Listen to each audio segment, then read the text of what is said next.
Famous chicken breast rolls. Everyone loves it when I make them.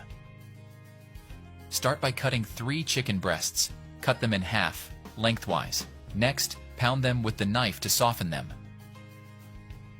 Season each of them with 1 pinch of salt, 1 pinch of black pepper, 1 teaspoon of cream cheese, and spread.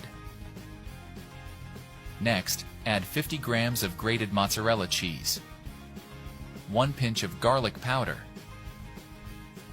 half a slice of tomato, and roll them up just like this.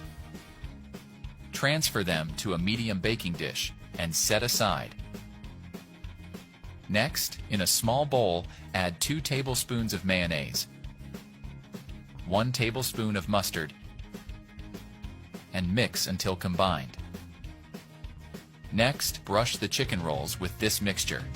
Take to a preheated oven at 180 degrees Celsius, 350 degrees Fahrenheit. Mix. Once the chicken rolls have baked through, add 150 grams of grated mozzarella all over them, and parsley to taste. Take it back to the oven and bake until the cheese melts and browns. That recipe is ready. You may now serve with the salad we made